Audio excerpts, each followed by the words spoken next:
안녕하세요. 간지아빠입니다.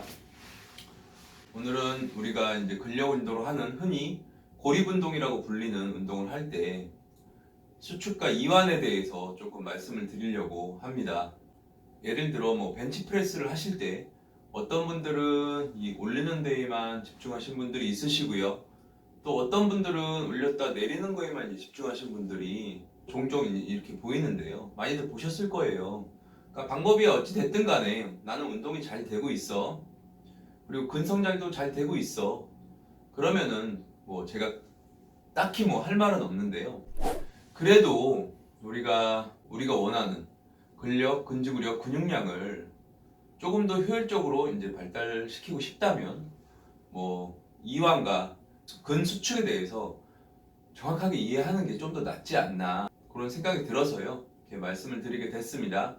특히나 이제 이완에 대해서 조금 잘못 알고 계시는 경우가 조금 많은데요. 거기에 대해서 조금 말씀을 드릴게요. 먼저 이제 근수축에 대해서 이제 말씀을 드리면 근수축의 이제 종류로는요. 한 세 가지 정도로 이제 분류를 하는 것 같아요. 그러니까 힘을 주는 방향대로 근육의 길이가 짧아지는 이 단축성 수축이 있고요. 힘을 주는 방향과 반대로 근육의 길이가 길어지는 이 신전성 수축이라는 게 있습니다. 위로 힘의 방향이 있지만 근육의 길이가 변화없는 이 등척성 수축이라는 게 이렇게 세 가지가 있게 됩니다. 그래서 보통은 보시면 이 단축성 수축에만 굉장히 집중하시는 경우가 많으세요. 예를 들면 바벨컬을 하실 때 보통 올려서 쥐어짜는 데만 이제 신경을 많이 쓰시고 내릴 때는 이완이라고 생각하시고 힘을 풀어버립니다. 이러면 온전하게 이 이두근에 고립을 시킬 수가 없어서요.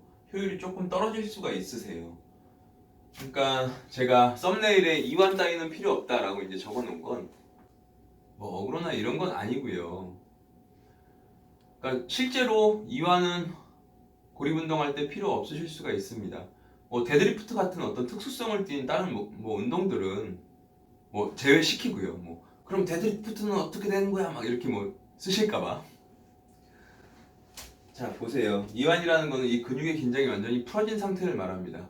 자, 올라가실 때 단축성 수축이 일어나는데 여기서 운동이 끝이 아니라는 말씀이세요. 여기서 이완을 한다고 근육을 풀어버리면 이미 이두근, 운동을 하는 이두근은 긴장이 풀린 상태로 힘의 분산이요. 상완 3두나 어깨 쪽으로 이제 분산이 되게 되겠죠. 이걸 계속 고립시키기 위해서는요. 계속 수축만을 일으키셔야 됩니다. 자, 힘의 방향과 근육이 짧아지는 방향이 같은 단축성 수축을 올라가고요. 이 긴장을 유지한 상태로 이 단축성에서 신장성으로 변화될 때 잠깐의 등척성 수축이 일어나게 되죠. 여기서 다시 긴장을 놓지 않고 신전성 수축을 일으키게 됩니다. 신전성에서 다시 단축성 수축으로 변환될 때 이완을 하시는 게 아니고요. 자, 수축을 유지한 채로 등척성 수축을 유지하고 잠깐이나마 다시 단축성 수축으로 올라오는 이 동작을 반복하시는 게 고립 운동에서는 가장 중요하다. 그리고 좀 더 효율적으로 운동을 할 수 있다. 이 말씀입니다. 벤치프레스도 마찬가지세요. 자, 보세요.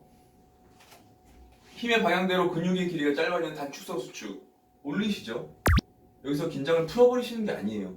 긴장을 유지한 상태로 잠깐의 등척성 수축을 거친 다음에 다시 근육의 길이가 길어지면서 힘의 방향과 반대로 근육의 길이가 길어지는 신전성 수축으로 변환이 되게 되죠. 자, 변환하셨다가 여기서 다시 이완을 시켜서 근육의 긴장을 풀어버리는 게 아니죠. 이 신전성 수축을 거쳐 다시 단축성 수축으로 변환될 때 잠깐의 등척성 수축을 거치면서 긴장을 유지한 채로 다시 단축성 수축으로 이렇게 변환해서 운동을 하게 됩니다. 이 수축만을 이용해서 완벽하게 고립시킨 상태로 이렇게 운동을 하시는 걸 저는 추천을 드립니다. 그래야 좀 더 효율이 많이 나올 것 같아요. 자, 레터럴 레이즈 보실게요. 보통 사이드 레터럴 레이즈 같은 거 하실 때 이렇게 잘 안 하시잖아요. 그쵸?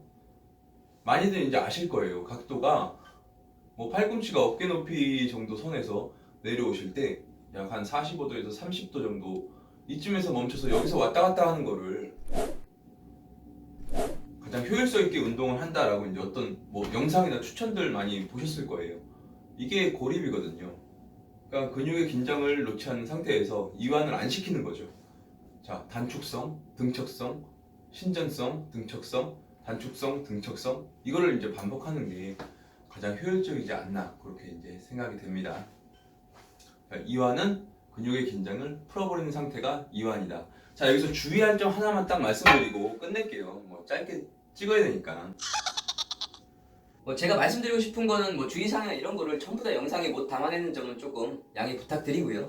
일단 주의사항 말씀을 드릴게요. 이 수축만을 일으킨다고. 자, 특히 네거티브 동작이라고 하죠. 자, 신장성 수축을 일으킬 때 무조건 버티란다고 이렇게 버티게 되는데 까딱 잘못하면요. 근육의 긴장은 이제 풀어진 상태에서 이완이 돼버린 상태에서 버티긴 버티는데 이렇게 되면 이제 어떤 걸로 버티냐? 뼈하고 인대로 버티게 됩니다. 자기의 능력을 넘어서는 뭐 예를 들어 뭐 할 수 있을 때까지 해 라고 했다고 자기의 근육량이 버틸 수 있는 한계를 넘어서서 뼈하고 인대, 관절을 쓰면서까지 이렇게 버티는 건 진짜 아니라는 거죠. 이러면 많이 다쳐요. 관절도 다치고 인대도 다치고 뭐 몸도 다치고 마음도 다칩니다. 아 속았어 뭐 이런 것처럼.